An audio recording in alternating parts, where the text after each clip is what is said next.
ठीक है।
Okay guys, blue team भाई ओपी और वॉट ये रेड टीम पूरा नूब टीम है गाइस।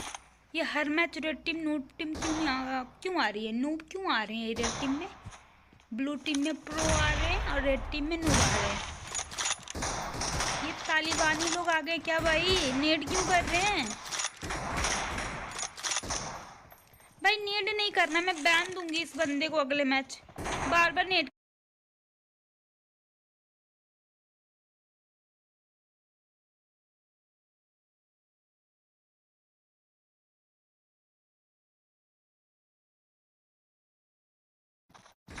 ये रेड टीम पूरा नूब टीम है guys.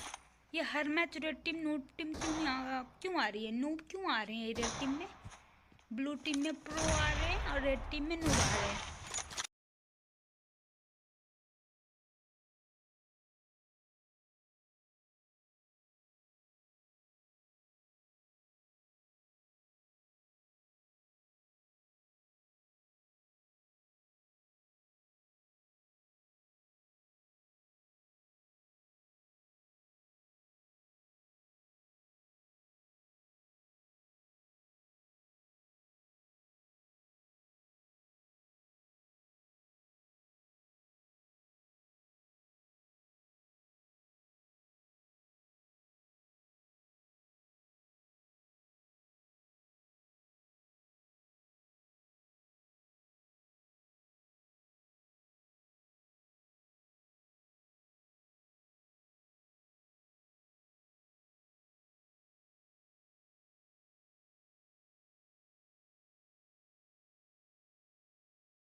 journey thus far until today. Do you think Scout is going to be playing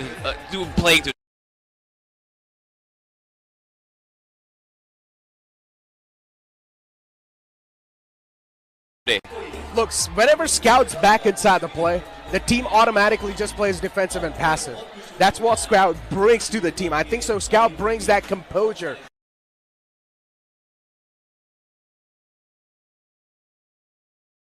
That sometimes is needed, but sometimes playing a little bit too passive also punishes Team X-Park.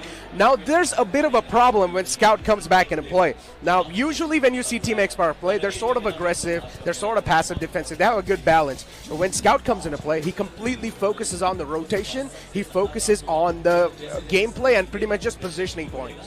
I agree. When it comes to Scout, obviously having those competitive experience is going to give him an upper edge. I can see your face here, Johnny.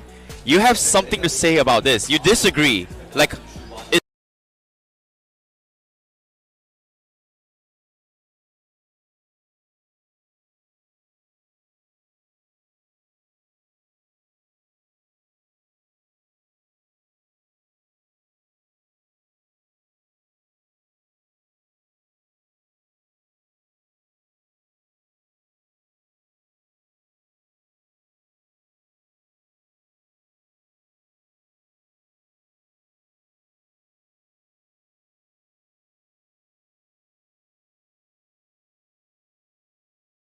is it because his time where X-Park can get the game, and that is when a person like Scout having in the team is an extra added benefit.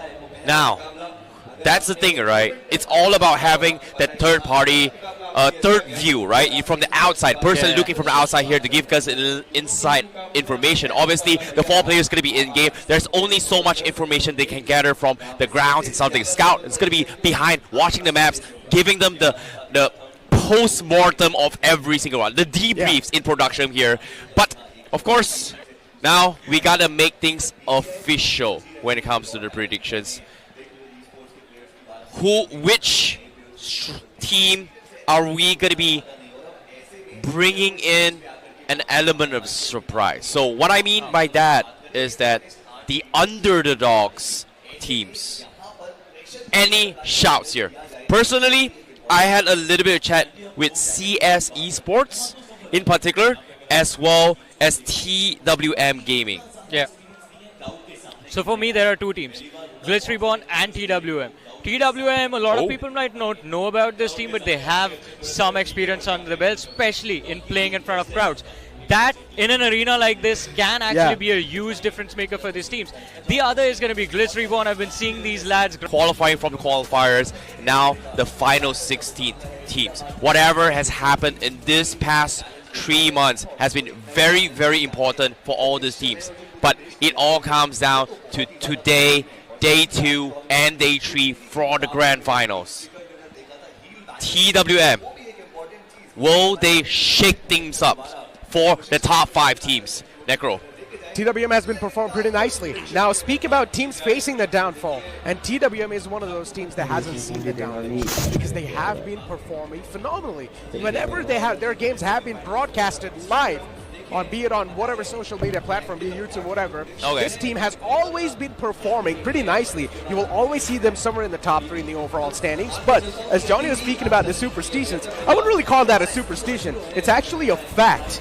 Whenever a team's doing good in the previous stages of a tournament, when it comes to the shifting over to the grand finals, somewhat or something goes wrong with them.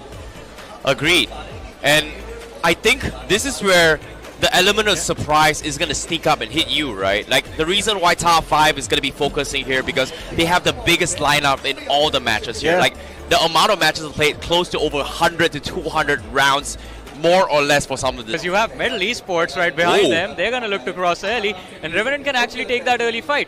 Because Medal faces additional pressure from Gladiators, and I know Nekro has pointed this out numerous times that Gladiators always prefer that military bridge for rotation. But you never know. It's the grand finals. Things can change. Yep, I agree. Anything can happen. Expect the unexpected here. This is a very, very important debut match for some of these teams here. Erangel, like Night Owls are a team that may potentially be the best, but there has been a lot of doubts coming in. But guess what? Right from the get-go, Bram, you underestimate us, we are gonna just completely demolish you.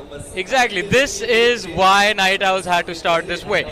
The reason people were making fun of them, were doubtful about them, was because they barely qualified from the semis to the finals. But now that they are here, they have a statement to make. Wow, what a way to start things off. Expect the unexpected. Necro, I'm pretty sure you're extremely hyped up for this. What are your thoughts on Night Owls? Night Owls is one of those teams that came in out of nowhere and took all of us by storm. That's all I'm going to say. Wow, a statement here coming from Necro. Expect the unexpected. When you look guard, when you least Doesn't really want to go ahead and challenge the players. And rotated from the northern part of the map to Yasnaya. Well, growing strong. They're playing on the north side. They're sharing the resources thus far. And the thing about the way they play in terms of this playstyle, I feel like growing strong is always getting shoved away by God's Reign. It seems like God's Reign is going to be the bully in Yasnaya.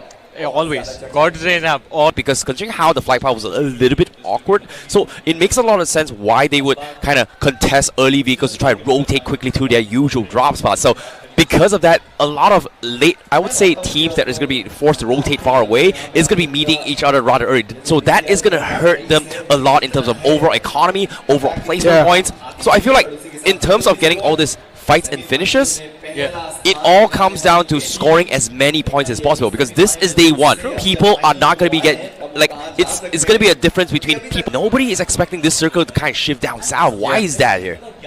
I mean, the southern shift is going to be very difficult to challenge if it happens, because at this point of the game, usually what would happen is TWM would challenge Everest, the hill south of Georgopol. They would take control of that high ground, and as soon as a team is there on that mountain, it becomes a very difficult rotation for anyone who's trying to rotate down south.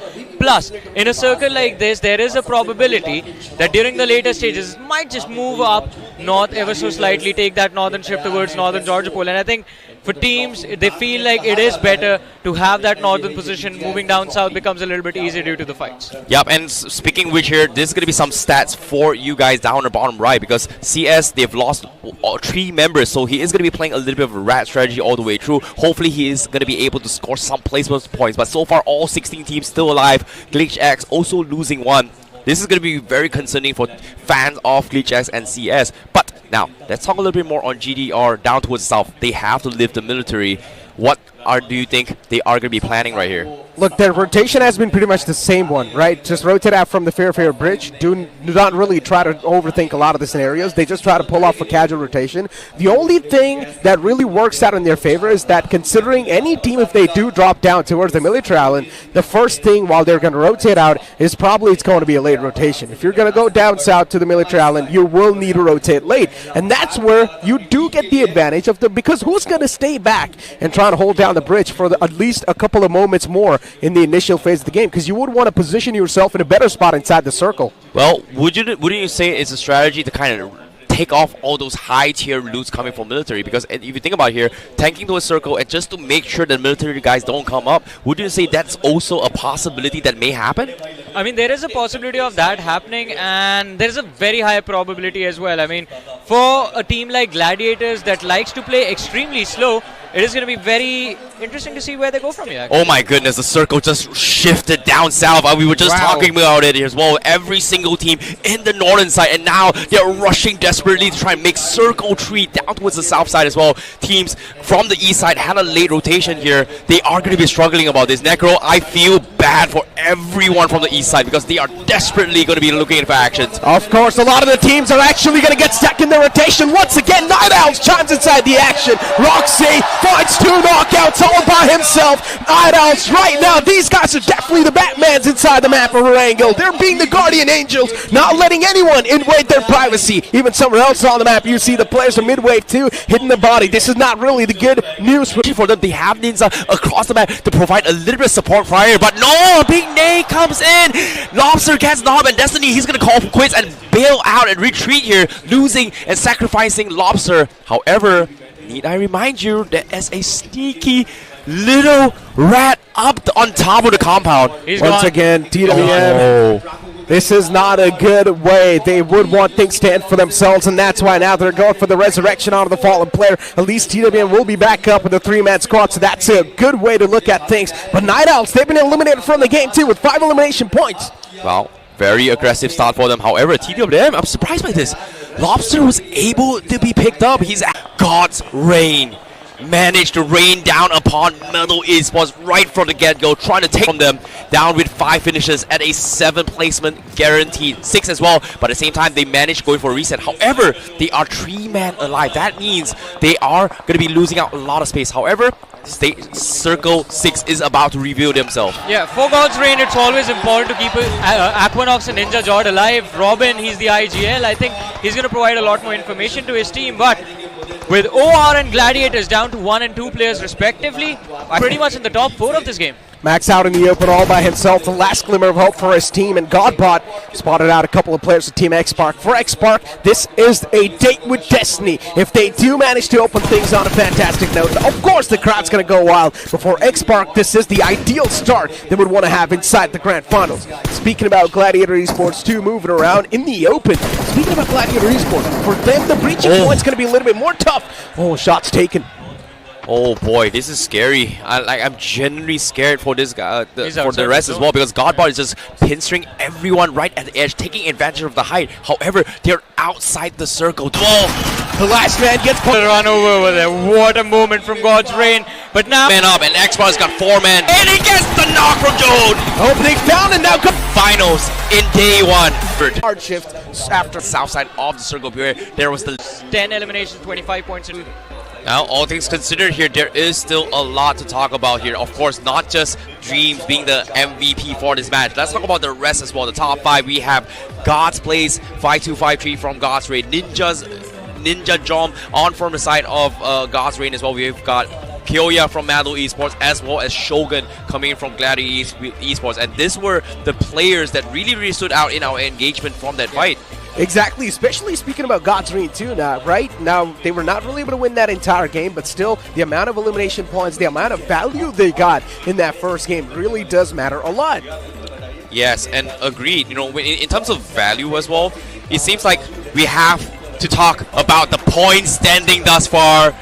X-Park right from the get-go. Winner chicken dinner gets themselves 15 position points and 10 finish points, totaling up to 25 points. And God's Reign on second place here with 22 points, Gladiator 17 points, Michi 11 points, OR 9 points, and GS on all the way down. However, on the other side of the page as well, every single team pretty much getting himself a couple finishes here and there, but placement points seem to be a little bit lacking for some of these teams. Yeah, especially, I mean, considering we expected quite a lot from Midwave.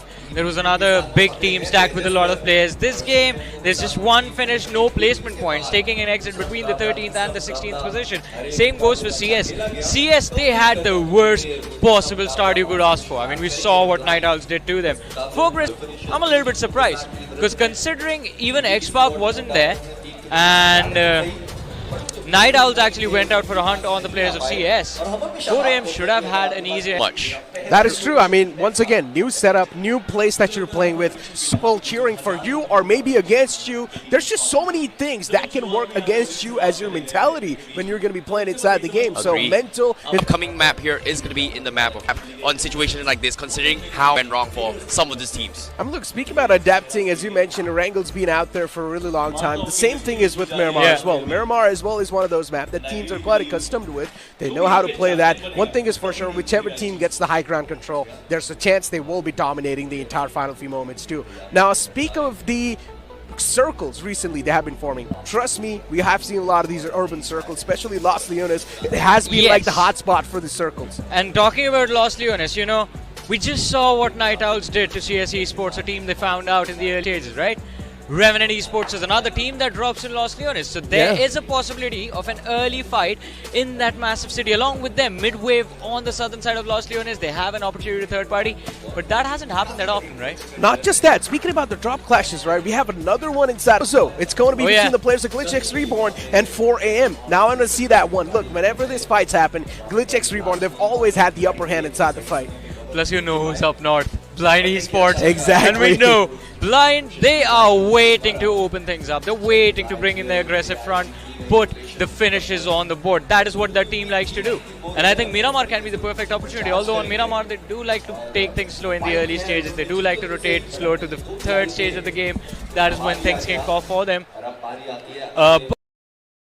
But we have noticed a lot of the times the southwestern cluster is quite empty. Southwestern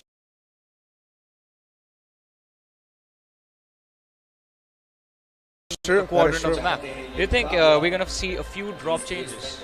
I highly doubt. No, we did see at least like. I mean, 3 teams can safely loot over there, but if one of them has that mindset of just running through the opposition no matter what, then it becomes tricky. Because we've seen teams pin each other down inside those buildings, inside the apartments, and then just try and bait out as much utility as possible. Once the other team is out of utility, you just run down, take the fight, try and see if you can find the opening to come out on top. Although as we were talking about those changes, I mean, there will be a lot of options available specifically towards that southwestern quadrant. You have Chumasera, Ladriela, Valle del Mar, Prison. These 4 drop spots are going to be completely abandoned unless someone decided to change. Actually process Near power grid, and as soon as they sit over there, they would catch all the teams that are trying to go for the rotations, and they would just accumulate.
Miramar.